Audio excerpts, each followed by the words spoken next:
ആദ്യമായി SSFന്റെ വിദ്യാർത്ഥികളോട് ഞാൻ പറയുന്നു,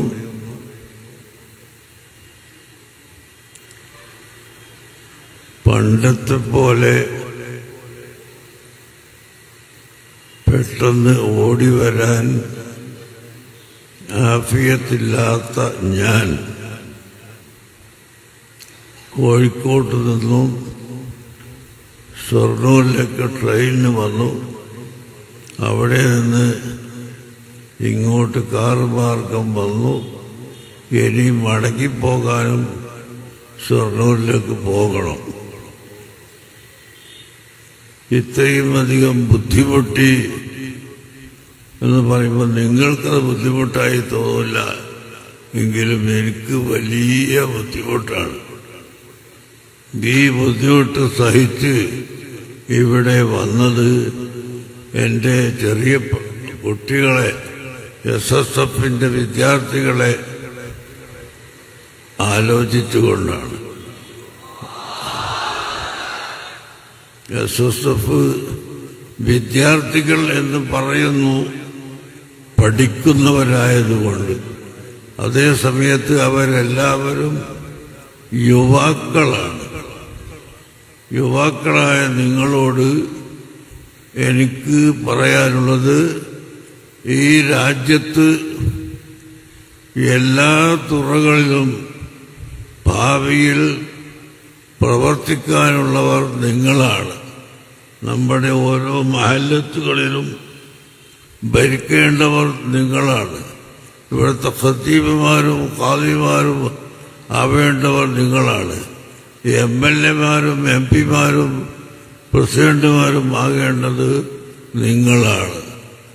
അതുകൊണ്ട് നിങ്ങളുടെ ജീവിതം നല്ല ജീവിതമാക്കി വളർത്തി കൊണ്ടുപോകണം. അതിന് എന്താണ് ആവശ്യമുള്ളത് അതെല്ലാം നിങ്ങൾ ചെയ്യുക. അത് എൻ്റെ കുട്ടികളോട്, യുവാക്കളോട് പ്രത്യേകമായി ഞാൻ ഓർമ്മപ്പെടുത്തുകയാണ്. നാം മുസ്ലിംകളാണ്. മുസ്ലിംകളുടെ വാദം ഇന്നദ്ദീന ഇൻദല്ലാഹി അൽ ഇസ്ലാം, അല്ലാഹുവിൻ്റെ അടുക്കൽ തൃപ്തിപ്പെട്ടതും സ്വീകാര്യയോഗ്യമായതും അത് ഇസ്ലാം ഒന്ന് മാത്രമാണ്. ഇത് നാം വിശ്വസിക്കുന്നതോടൊപ്പം മറ്റ് മതസ്ഥരെ അടിച്ചമർത്താനോ അവരെ ചീത്ത പറയാനോ തെറി പറയാനോ പരിഹസിക്കാനോ പാടില്ലെന്നാണ് ഇസ്ലാം നമ്മളോട് പഠിപ്പിച്ചത്.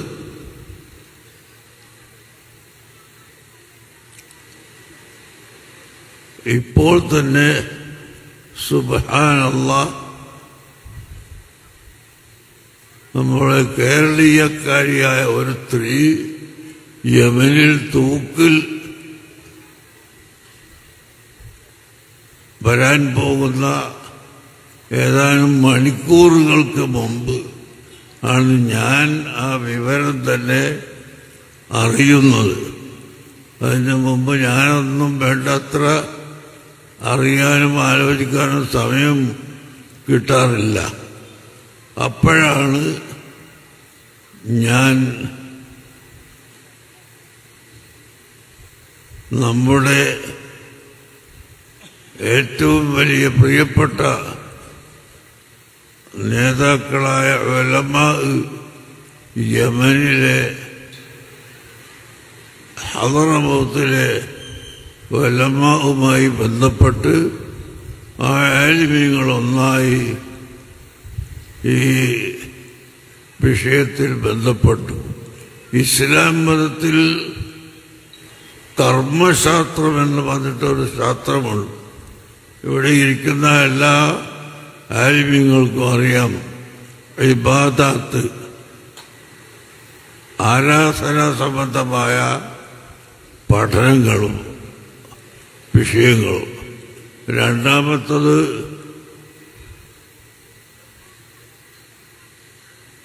ഇബാദത്ത് കഴിഞ്ഞാൽ പിന്നീട് ഉള്ളത് ഒന്ന് മുനാക്കഹാത്ത്, വൈവാഹിക വിഷയം, അത് സംബന്ധമായി ചർച്ച ചെയ്യുന്ന ഒരു വിഷയം.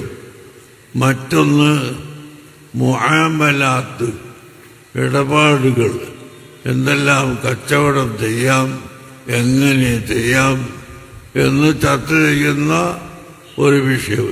ഇങ്ങനെ 3 വിഷയം കഴിഞ്ഞ് 4-മത്തെ വിഷയം ജിനായാത്ത്, ക്രിമിനൽ സംബന്ധമായ നിയമങ്ങൾ ആണ് നമ്മുടെ കിതാബുകളിൽ നാം പഠിക്കുകയും പഠിപ്പിക്കുകയും ചെയ്യുന്നത്. ഇത് പറയുമ്പോൾ നമ്മളത് പുറത്തെടുക്കാത്തതല്ല. ഇവിടുത്തെ ക്രൈം ഡിപ്പാർട്ട്മെന്റ്, ഗവൺമെന്റ് നടത്തുന്നതാണ്. അതിൽ ഇടപെട്ട് ക്രൈമിൽ നമ്മൾ കൂടി കൂടുന്നത് ശരിയല്ല എന്നതുകൊണ്ട് നാം അത് പറയാറില്ല. പക്ഷേ ആ നിയമത്തിൽപ്പെട്ട ഒരു നിയമമാണ്, ഒരു വ്യക്തിയെ കൊല്ലപ്പെട്ടാൽ തീരുമാനിച്ചാൽ അത് മാപ്പ് കൊടുക്കാനുള്ള അധികാരം അവരുടെ കുടുംബങ്ങൾക്ക് ഉണ്ട്. അത് 2 വിധത്തിൽ മാപ്പ് കൊടുക്കാം. ഒന്നും വാങ്ങാതെ മാപ്പ് കൊടുക്കാം, പ്രതിഫലം വാങ്ങി ദിയത്ത് എന്ന് പറയും, അത് കൊടുത്ത് മാപ്പ് കൊടുക്കുകയും ചെയ്യാം. പരിശുദ്ധ ഇസ്ലാം ഇങ്ങനെ നമ്മുടെ ക്രിമിനൽ നിയമത്തിൽ വെച്ചിട്ടുണ്ട് എന്നും അതിന് നിയമങ്ങൾ പലതുണ്ട്, നിബന്ധനകളുണ്ട് എന്നും ജനങ്ങളെ അറിയിക്കാനും കൂടി ഇതൊരു ചാൻസ് ആയി എന്ന് ഞാൻ മനസ്സിലാക്കുകയാണ്. ഏതായാലും നമ്മൾ മുസ്ലിം സമുദായം എന്ന് പറഞ്ഞാൽ വർഗീയവാദികളാണ്, വർഗീയം പറയുന്നവരാണ്, പ്രവർത്തിക്കുന്നവരാണ് എന്ന ആരോപണം വെറുതെ നമ്മുടെ മേൽ പറഞ്ഞുകൊണ്ടിരിക്കുകയാണ്. ഒരിക്കലും ഞാൻ ആദ്യം പറഞ്ഞല്ലോ, ഇസ്ലാം മാത്രമാണ് അല്ലാഹുവിന്റെ മതമെന്ന് പറയുന്നതോടൊപ്പം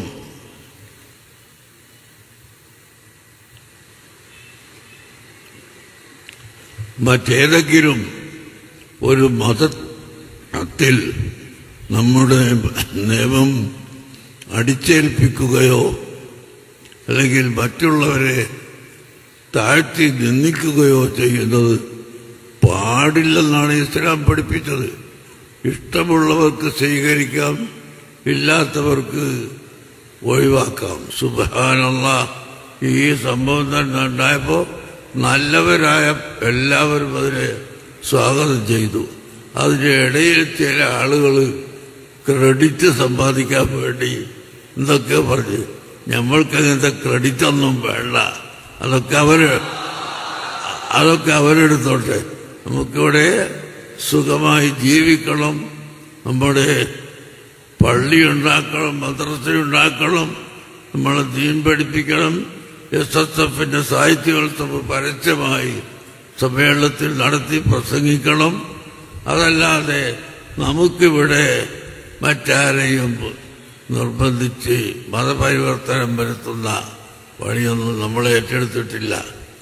ഇപ്പോൾ തന്നെ ഇവിടുത്തെ MLA രാഹുൽ മാക്കൂട്ടുന്നത് നാടിന്റെ പേരായിരിക്കും. അദ്ദേഹം മുസ്ലിം അല്ലല്ലോ. അപ്പം അദ്ദേഹം നമ്മളെ ആലിമ്യങ്ങളുടെ ഇടയിൽ വന്നിരിക്കുന്നത് എന്താ? അത് ഇവിടെ എത്ര ആളുണ്ട് മുസ്ലിം അല്ലാത്തവർ ഇരിക്കുന്നു.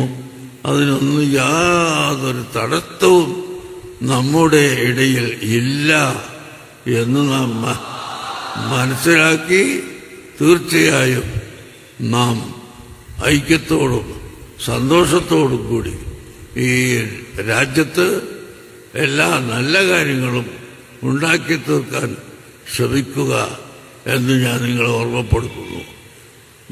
ഞാൻ നടത്തുന്ന മർക്കത്തു സഖാഫത്തി സുന്നിയ നമ്മുടെ ഉസ്താദുമാർക്ക് ഇവർക്കൊക്കെ അറിയാം. അതിൻ്റെ ശാഖ പോലെ ഇവിടെ അൽ ഹസൻ ഇവിടെ സ്ഥാപനം ഉണ്ട്, ഹസനിയ സ്ഥാപനം. അതുപോലെ നമ്മുടെ എല്ലാ ജില്ലകളിലും മലപ്പുറം ജില്ലയിലുണ്ട്, തൃശ്ശൂർ ജില്ലയിലുണ്ട്, തിരുവനന്തപുരത്തുണ്ട്, കാസർഗോഡുണ്ട്. അത് തുടർന്ന് ഇപ്പോൾ കൽക്കത്തയിലും മൊറീസയിലും പഞ്ചാബിലും എല്ലാം ഞങ്ങൾ അതിൻ്റെ ശാഖകൾ തുടങ്ങിയിട്ടുണ്ട്.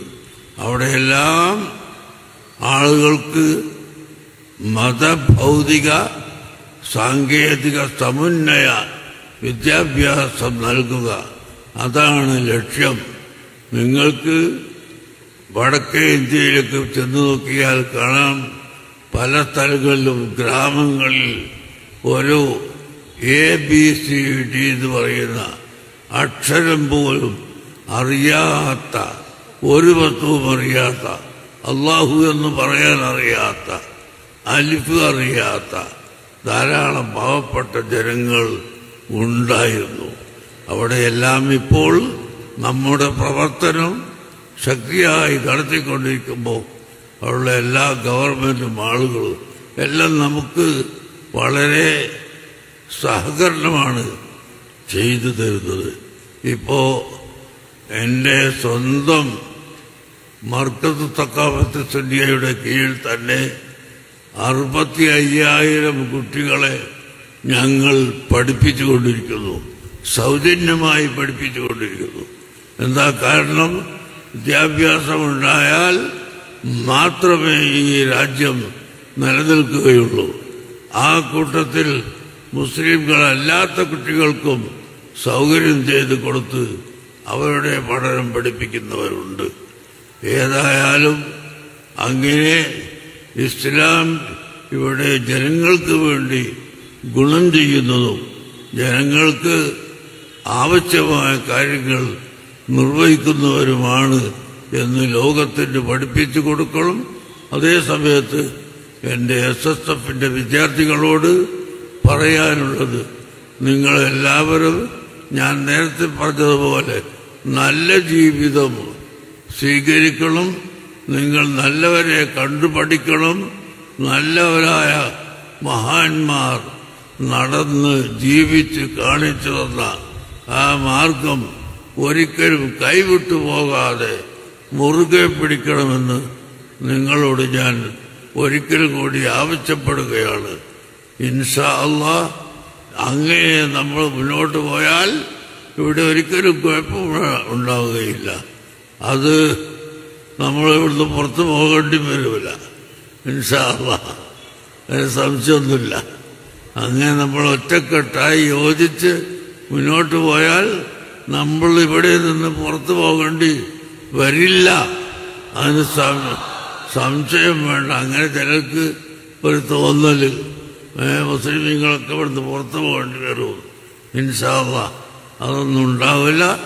അല്ലാഹു സുബ്ഹാനഹു വ തആല നമ്മുടെ രാജ്യത്തും നമ്മുടെ നാട്ടിലും നമ്മുടെ വീട്ടിലും കുടുംബത്തിലുമെല്ലാം സന്തോഷവും ഐക്യവും റാഹത്തും പ്രദാനം ചെയ്യുമാറാകട്ടെ. വിദ്യാർത്ഥികൾക്ക് അവരുടെ ജീവിതം നന്നായി മുന്നോട്ട് കൊണ്ടുപോകാനും ഇനിയും ഉയർന്ന് പഠിക്കാനും തൗഫീഖ് നൽകുമാറാകട്ടെ.